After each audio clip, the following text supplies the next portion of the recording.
Boa noite, meus amigos. Deixar o copo de água aqui que eu estou com faringite. Acho que vocês perceberam já a voz, né? É muita alegria estar novamente aqui. Os amigos nos convidaram.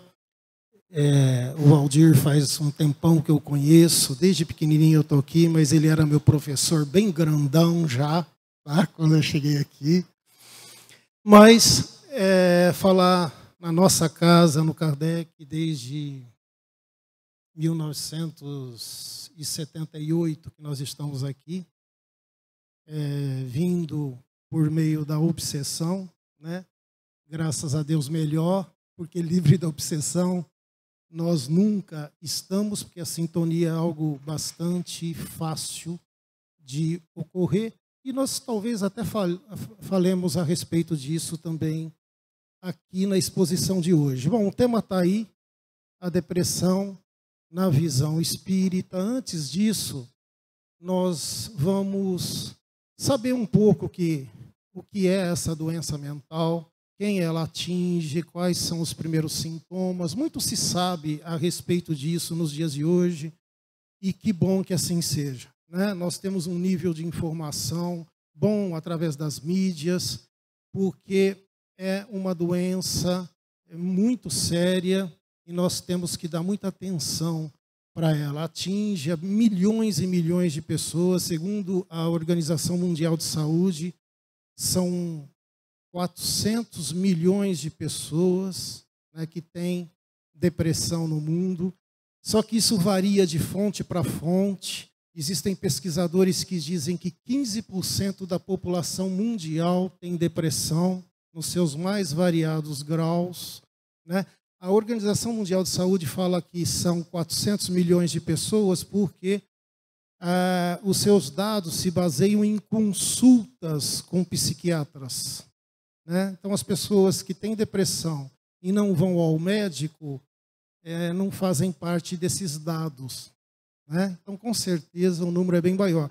Mas, de qualquer forma, 400 milhões de pessoas dá 2 Brasis, né? São 2 Brasis de depressivos no mundo. Então, é a primeira causa de ausência no trabalho hoje em dia. Antigamente, no tempo do Valdir, era a gripe. Então, a gripe já foi a campeã de ausência de pessoas no trabalho. Hoje, gente, acreditem, é a depressão.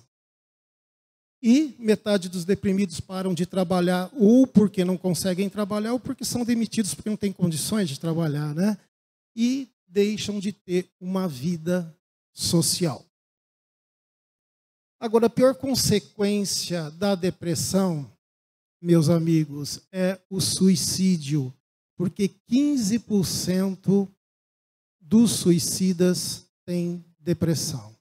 E ocorrem 800 mil suicídios por ano no mundo.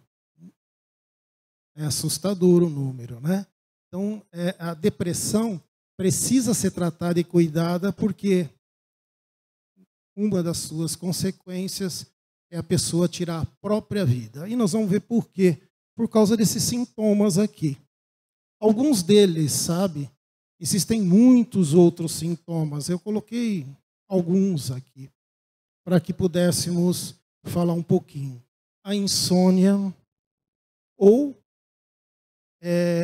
muito sono, muita sonolência, pessoas que dormem muito e quando levantam sempre cansadas, tá?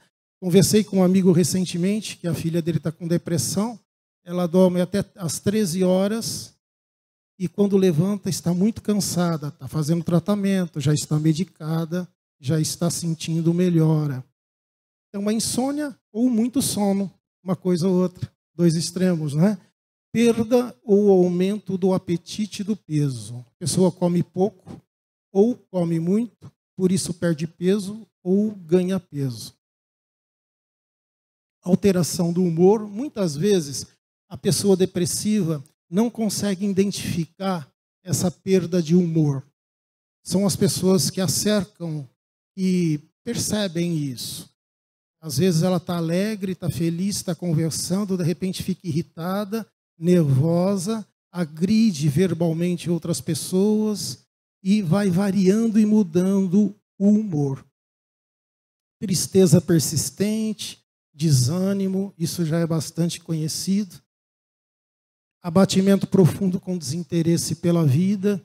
A pessoa, inclusive, perde o interesse das coisas que sempre mais gostou, sempre quis fazer. Então, aquilo ela já não gosta mais, perde interesse e não quer fazer. Falta de energia, baixa produtividade, resultando naquilo que a gente viu, a perda de emprego, né? Perda de prazer e tantos outros sintomas, né? É lógico que nós todos temos problemas na vida e às vezes passamos por situações que nos causam tristezas, desânimo, né? Algumas coisas, algumas sensações e sentimentos desses relacionados aqui. Mas quando esses sintomas perduram por mais de 3 semanas, há necessidade de se buscar ajuda profissional. É muito interessante a resistência e o preconceito que nós ainda temos, embora seja bem menos do que no passado, de procurar um psiquiatra, não é verdade? Vocês têm essa resistência, mesmo precisando às vezes? Tem ou não? Ou foram numa boa, assim, como se vai, sei lá, a um clínico geral? É difícil? É mais difícil, né? Mas, graças a Deus pelas informações que nós temos, porque o preconceito surge da ignorância mesmo, né? Isso está mudando. Tanto assim que na medicina, poucos alunos escolhiam psiquiatria. Aumentou 4 vezes o número dos alunos interessados em fazer residência em psiquiatria, né? E, segundo estudos, isso se deve pela própria experiência do aluno.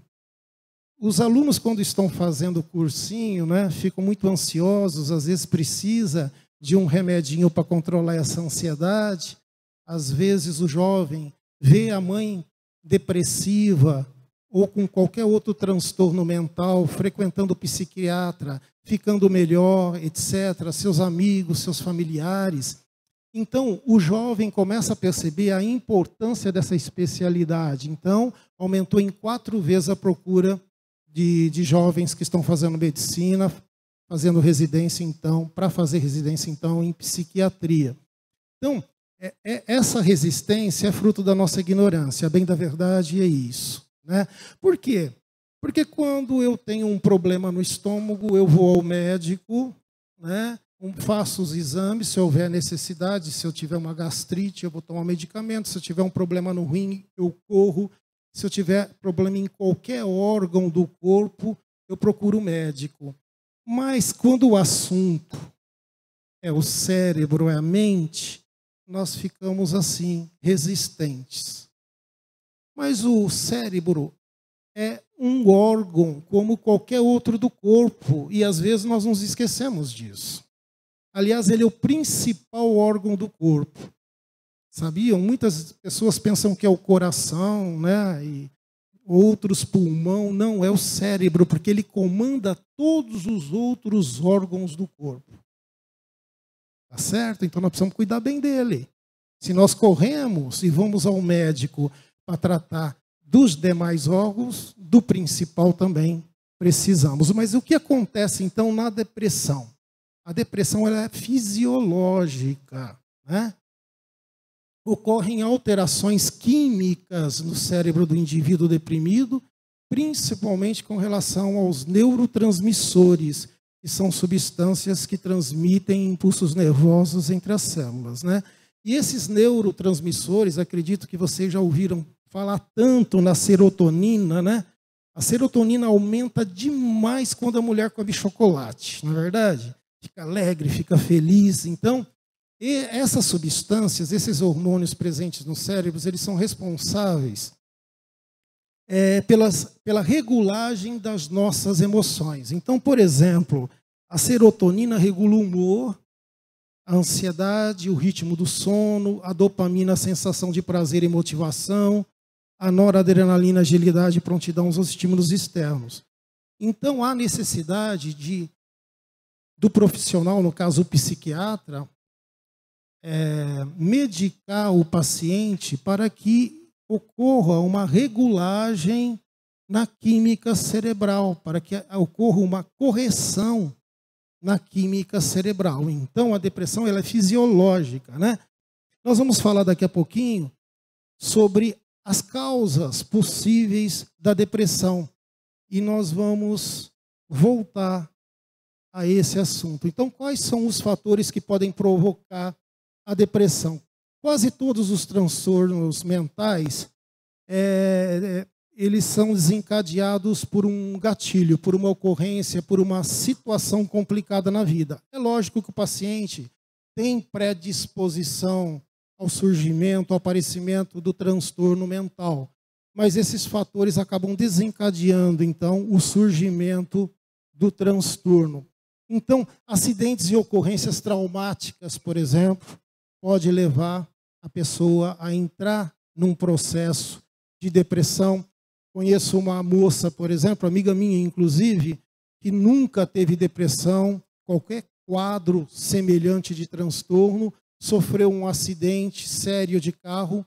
Com ela não aconteceu nada, com os amigos sim, e depois disso ela entrou numa crise depressiva profunda, depois desenvolveu síndrome do pânico e ficou anos tratando até voltar ao equilíbrio. Então o que desencadeou? Qual que foi o gatilho? Foi o acidente. É óbvio que ela tinha predisposição para isso, né? Para o surgimento da doença. Poderia ser mais tarde uma outra ocorrência que pudesse também desencadear. Tá? Infância, família em desarmonia. Então, as pesquisas apontam que as crianças que vivem em lares onde existe muita briga, muita desarmonia, desenvolvem na fase adulta e até mesmo na infantil a depressão, porque existem crianças depressivas. Tá? E principalmente as perdas, o luto, né?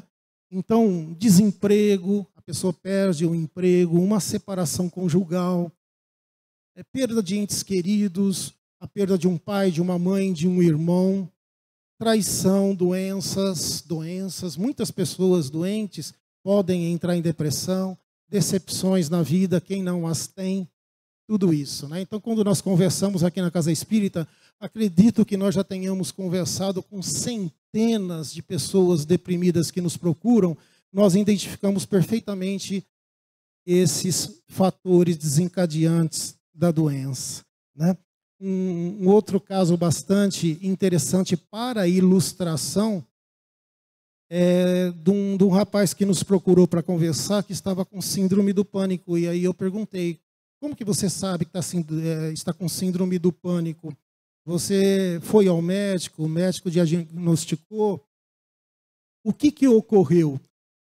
Aí ele me contou uma história de que ele estava com pressão alta no trabalho, e de fato estava todo vermelho, com dor na nuca, dor na cabeça. Os colegas de trabalho ficaram preocupados, levaram-no até o hospital e um jovem médico o atendeu. E era um aluno de residência de cardiologia. Então estava mais ou menos ali, né? E esse médico, né, ele começou então os procedimentos, o primeiro procedimento para baixar a pressão, o segundo procedimento e assim por diante, e a pressão não abaixava. E o médico começou a ficar preocupado e aí ligou na frente dele para o seu orientador, através de um celular. Olha, eu estou com um paciente assim, assim aqui, já fiz esse procedimento, esse, aquele, a pressão está 22, 23. Né? Aí eu acho que o orientador disse, olha, agora é só esperar.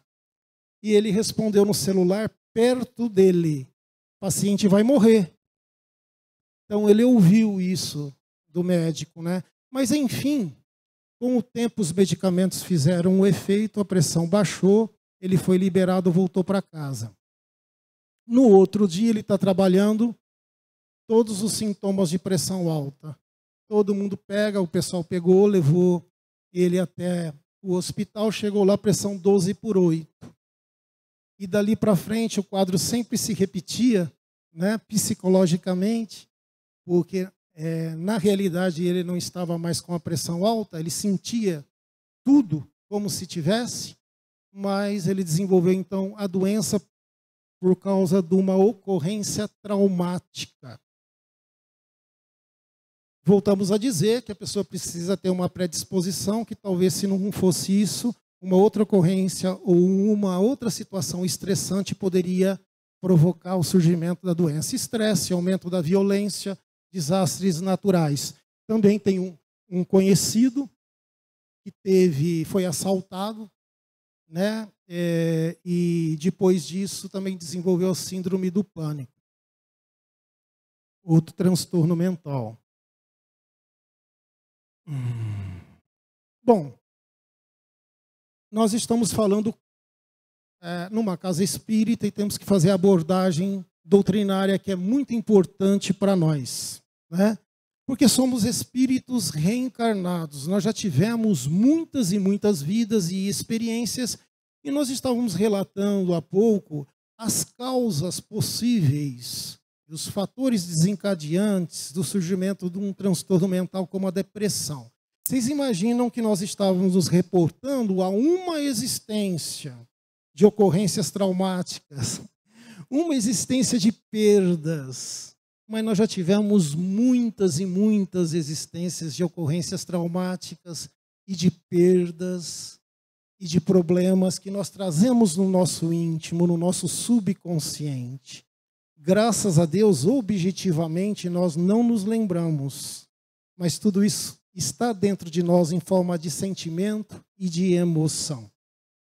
Então, na verdade, quem é doente é o espírito reencarnado. Somos nós que temos problemas para resolver, do passado e do presente.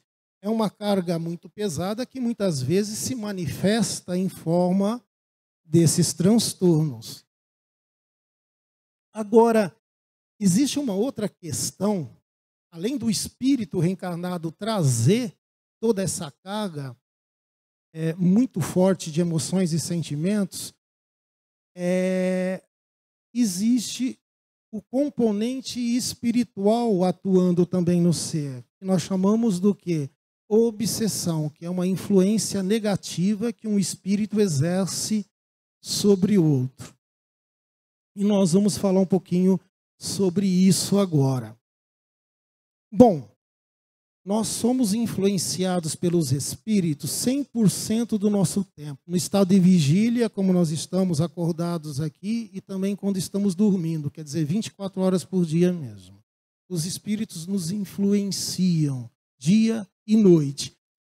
Só que também nós não temos só influências ruins, graças a Deus. Nós viemos aqui, por exemplo, buscar boas influências espirituais, né? Então não são todas ruins. Denominamos obsessão apenas a influência prejudicial que um espírito exerce sobre o outro. Não uma boa influência, não é obsessão. Existem pesquisadores espíritas que dizem que 70% dos casos de depressão têm sua origem nos processos obsessivos. 70% dos casos de depressão. Então, a depressão, e os outros 30%, que seria, né? A obsessão, ela pode ser, ou melhor dizendo, a depressão, ela pode ter a sua origem numa obsessão, como dizem esses dois pesquisadores, cerca de 70%, né, da depressão tem origem na obsessão, como a obsessão pode ser consequência da depressão. Pode ser causa da depressão, pode ser consequência da depressão. Quando ela é causa da depressão? Ela é causa quando o espírito age sobre a mente do encarnado, alterando essa química cerebral, iniciando a doença, provocando a doença. Mas, puxa vida, a obsessão pode causar doença? Nossa, e como, né? Está lá no livro dos médiuns, Kardec já nos falou a respeito disso. E aí, voltando aquele assunto a respeito da nossa resistência de procurar médico. Um dia desses eu estava falando com uma moça que está com depressão pós-parto, e todas as vezes que eu falava que ela tinha que procurar um psiquiatra, e ela está resistindo, não quer de jeito nenhum. Não sou doente. Eu dizia assim, olha, você tem que procurar um psiquiatra. Ela falou assim, foi o espírito que falou isso para você? Foi o mentor? Eu falei, sim, foi o espírito crítico que falou isso, que você tem que procurar um psiquiatra. Você precisa fazer tratamento. Enfim, nós, junto com os familiares, estamos convencendo a moça, a jovem, e ela está sofrendo muito porque resiste ao tratamento. Ela disse, mas eu sei que a depressão tem causa muitas vezes na obsessão. No meu caso, eu tenho certeza que a obsessão, olha, causa o efeito, você está precisando do remédio. Aí eu dei o seguinte exemplo para ela, que eu vou dar para passar para vocês também. Bom, se a obsessão pode causar uma doença física, como nos diz Kardec, vamos dizer que alguém desenvolveu uma úlcera por causa de uma ação espiritual. Isso é possível? O que vocês acham? É possível ou não é possível? Claro, claro que é possível, é uma doença. Então, a ação espiritual provocou uma úlcera no paciente. Bom, aí eu vou a um centro espírita, falo com um médium de muita confiança, de um estudioso da casa espírita. Ele faz uma investigação e descobre, olha, a causa é espiritual. Então, já que é a causa espiritual, eu vou ficar com a úlcera aqui e não vou procurar um médico. É isso que acontece? Não é isso que acontece. Nós vamos ao médico porque a úlcera está instalada, não importa a causa, e vamos curar a úlcera. E vamos procurar eliminar aquilo que é principal, que é a causa, que é a obsessão. Mas nós vamos curar a úlcera. O mesmo deve acontecer no caso da depressão. Se a origem, seja ela espiritual ou não espiritual, se estivermos com depressão, temos que procurar ajuda profissional sempre, nos utilizando de todos os recursos necessários. Eu disse que a depressão, então, pode ter uma causa espiritual, desde que exista uma ação espiritual negativa, prejudicial, sobre o encarnado, e ele, por ter uma certa predisposição ao surgimento de um transtorno, desenvolve a depressão. Ok? E quando ela é consequência, o que acontece? Quando a obsessão é consequência? Ela é consequência quando o próprio espírito do encarnado desenvolve a depressão por si mesmo, com pensamentos pessimistas, negativos, e atrai por afinidade outros espíritos afins, também tristes, também desanimados, depressivos, desencarnados como ele. Aí é consequência. De qualquer forma, sempre a presença de espíritos, já que nós estamos rodeados por eles. E o nosso estado de espírito determina as nossas companhias espirituais. Bom, só para lembrar, essa 459 é tão conhecida de nós, né? Os espíritos nos dizem que os espíritos nos influenciam a tal ponto que são eles que nos dirigem, certo? Para fundamentar o que dissemos até agora. Só que a obsessão é sempre a influência negativa de um espírito imperfeito, tá? Então nós vemos duas figuras aqui. Uma moça ajudando o moço ali a estudar. Então é um bom espírito auxiliando, influenciando. Isso não é obsessão. E nós vemos na outra figura uma moça totalmente perturbada, né? E uma outra entidade ao lado dela, insuflando ideias para que ela se desequilibre mais ainda. Aquilo é obsessão.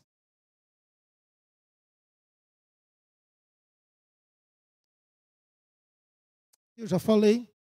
Bom, Manuel Filomeno de Miranda é um espírito que escreve através de Divaldo Pereira Franco, fala muito sobre mediunidade e obsessão. Nós temos acompanhado as suas obras, né?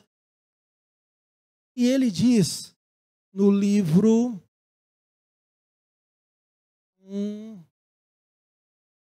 bom, me esqueci o livro. Tormentos da Obsessão. Devia ter escrito ali embaixo, né? Tormentos da Obsessão, capítulo 19, ele diz o seguinte. Ele explica que o cérebro sofre a obsessão, que sofre a obsessão, é bombardeado sucessivamente, recebendo as partículas mentais que podem ser consideradas como verdadeiros elétrons, com alto poder desorganizador das conexões de neurônios, afetando-lhes os neurotransmissores, como a serotonina, a noradrenalina, a dopamina e outros mais, aos quais se encontra associado o equilíbrio emocional e do pensamento. É aquilo que nós estamos falando sobre a ação espiritual desencadeando toda essa problemática no cérebro. Altera-se a química cerebral pela atuação do obsessor, podendo-se afirmar que, em alguns casos, pela ação ostensiva e maléfica, fica comprometida a eficácia dos remédios. Isso é Manuel Filomeno de Miranda, o espírito, que fala nesse livro Tormentos da Obsessão, capítulo 19. Então, a nossa experiência de dezenas de anos com obsessão tem nos mostrado isso exatamente. Muitos depressivos nos procuram e iniciam o tratamento espiritual na casa e começam a melhorar bem rapidamente. Outros demoram mais, mas alguns melhoram rapidamente, né? E conversando com eles, eles dizem, olha, graças a Deus eu estou mais feliz, estou mais tranquilo, estou com mais disposição, etc. Estou pensando em voltar ao trabalho. E nós ficamos pensando, puxa vida, um tratamento espiritual não é rápido assim. Porque nós estamos lidando com inteligências, né? O desencarnado é uma pessoa como nós, só não tem o corpo físico. Mas tem os sentimentos, os pensamentos como nós. Aliás, nada muda em termos de consciência, né, quando nós desencarnamos. Agora, se é difícil nós mudarmos alguma coisa em nós, todo mundo tem essa luta interior, não tem? De transformação, de mudança para melhor. Isso não é muito difícil? Corrigir-se, melhorar-se. Para o espírito desencarnado também. Então, é difícil convencer o desencarnado a deixar de influenciar e prejudicar o encarnado, a pessoa que está com o transtorno. É muito difícil. Isso demanda tempo. Podemos até, por algum tempo, afastar o espírito para que o encarnado tenha um fôlego, né, tenha uma trégua para se recompor. Né, mas essas ligações são profundas. Não é de uma hora para outra que nós vamos conseguir desligar o espírito. Bom, o que acontece, na verdade, nessas melhoras rápidas? É que, diminuindo a ação espiritual, os medicamentos, se a pessoa já estiver medicada pelo médico, tá, começam a fazer o efeito devido. E a pessoa começa a melhorar. Tá? O Manuel fala isso, mas nós temos décadas de experiência apontando que realmente é isso que acontece. Então, a ação espiritual até neutraliza os efeitos dos medicamentos. Até isso pode acontecer. Então, o tratamento espiritual acaba sendo duplamente necessário e importante, e nós vamos falar sobre ele agora. Bom, a primeira terapêutica, nós vamos falar sobre terapias necessárias e importantes para os transtornos mentais. Na verdade, não somente para a depressão, todos os demais transtornos. Tá? Porque muitas vezes a depressão evolui para a síndrome do pânico, evolui para o transtorno bipolar e assim por diante, se não for cuidada. Porque é uma doença como outra qualquer, né? Por exemplo, se você não trata de uma gastrite, ela pode virar uma úlcera, né? Então, se você não trata da ansiedade, a ansiedade pode transformar-se numa depressão, ou numa síndrome do pânico, ou numa transtorno bipolar, e assim por diante. Então, é importante cuidar disso. Quase todos os transtornos mentais partem da ansiedade. Né? Então, quem tiver transtorno de ansiedade, cuide que isso pode evoluir para outros transtornos mais complicados. Então, importantíssimo, procurar ajuda médica. Temos que procurar todos os recursos.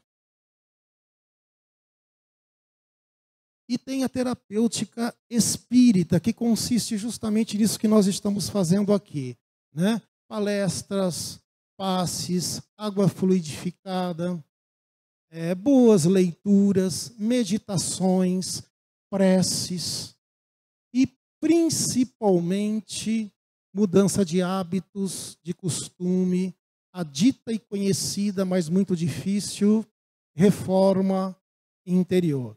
A questão da reforma interior é uma questão filosófica muito profunda, muito importante, muito difícil de praticar, porque demanda autoconhecimento. Nós precisamos nos conhecer profundamente para fazer a reforma. Porque nós não sabemos nem sequer os defeitos que temos, não reconhecemos em nós os defeitos que temos. Se nós não reconhecemos em nós aquilo que nós precisamos combater, como que nós vamos combater? Não é verdade? Se eu acho que eu não sou orgulhoso, tudo que se falar sobre orgulho, tudo que eu ler sobre orgulho, não vai me tocar. Não, eu não sou orgulhoso, isso não serve para mim, então eu não vou trabalhar interiormente esse orgulho. Mas eu digo de passagem que todo mundo é, tá? Sem exceção, todos nós somos. Uns mais, outros menos, mas todos nós somos, temos todos os defeitos que se relaciona por aí, né? Somos ciumentos, somos invejosos, somos avaros, somos orgulhosos, somos egoístas, somos maledicentes. Eu vou ficar falando a madrugada inteira aqui. Um pouco mais, um pouco menos. Temos todos esses defeitos. Então há necessidade de olhar-se para dentro de si mesmo, reconhecer e trabalhar-se no sentido de diminuí-los, porque o que nos faz sofrer são as nossas imperfeições. Então está aí a terapêutica espírita, muito importante, que nós encontramos na casa espírita, ameniza muito os efeitos da depressão, mais do que isso, ajuda na mudança da causa. Então tem a terapia desobsessiva que a casa oferece. O que é desobsessão? Vocês já ouviram falar? Trabalho desobsessão, trabalho mediúnico, né? É quando nós temos a oportunidade de, através de um médium, conversar com o espírito que está atuando sobre a pessoa, convencê-lo dos seus equívocos, convencê-lo a afastar-se, a tocar a própria vida e não a vingar-se, como de ordinário acontece, né? Porque a vingança, ela não faz justiça nunca. E esses nossos irmãos, tanto quanto nós, quando nos vingamos aqui enquanto encarnados, não estamos fazendo justiça com a próprias mãos. Estamos nos comprometendo espiritualmente, porque tudo que nós plantamos haveremos de colher, no bem e no mal. Então, seja a obsessão origem da depressão ou consequência da depressão, existem espíritos envolvidos e nós temos que trabalhar no sentido de esclarecê-los e afastá-los. O Chico Xavier fala sobre a terapia do trabalho no bem, muito importante, porque renova a nossa mente, né? Trabalhando incessantemente para o bem geral, sem qualquer expectativa de compensação material ou espiritual, de vez que quem auxilia os outros será particularmente auxiliado a si próprio. O trabalho traz inúmeros benefícios, entre eles o aumento da autoestima. Porque o depressivo ele tem baixíssima autoestima, né? A religiosidade é importante, não importa a religião, é importante o contato com Deus, né? A religiosidade. Porque a religiosidade nos dá conforto, conforta a alma, né? Desenvolve um sentimento de fraternidade. Nós começamos a nos ver como irmãos uns dos outros, como de fato somos.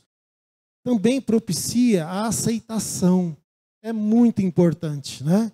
Aceitação das doenças, das perdas, porque, meus amigos, todos nós teremos perdas, já tivemos e vamos ter muitas pela vida. Todos nós ficaremos doentes e vamos desencarnar. Então, a aceitação é muito importante. Os espíritos nos dizem que, via de regra, o depressivo é um espírito ou uma alma rebelde, que não aceita a própria vida como ela é, como ela se apresenta. Bom, já que eu não tenho a vida que eu não quero viver a vida que eu tenho, né? Então faz sentido. Então vamos analisar, se o caso for conosco, a respeito dessa rebeldia, quer dizer, não aceitação da própria vida. A vida é uma bênção sob todos os aspectos, por pior que ela seja. E nós entendemos, por fim, com a religiosidade, que tudo é passageiro e isso faz a vida ficar mais leve.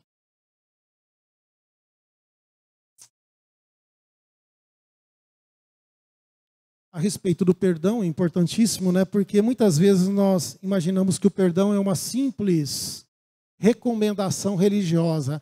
Olha, eu vou lá à casa espírita ou vou à igreja católica, onde for, e eles falam muito sobre Jesus, sobre a necessidade do perdão, perdoar 70 vezes 7 vezes, quer dizer, sempre, né? Perdoar sempre, imagina, né? Mas enfim, eu tenho que me esforçar para fazer isso, porque foi Jesus que nos ensinou. Então não é apenas uma recomendação religiosa. Jesus veio aqui para nos falar sobre a nossa condição humana. E ele sabe muito bem os prejuízos que a falta de perdão faz para nós. O maior prejudicado é aquele que não perdoa, não o objeto, né, a pessoa, o outro que fez o mal. Nós somos os maiores prejudicados quando trazemos ressentimentos, mágoas dentro de nós. Isso é um ácido que corrói, que mata, que traz doença física e psíquica. Aceitação, nós já falamos. E, muito importante, procurar o terapeuta dos terapeutas para finalizar, né? Que é o nosso irmão maior, Jesus.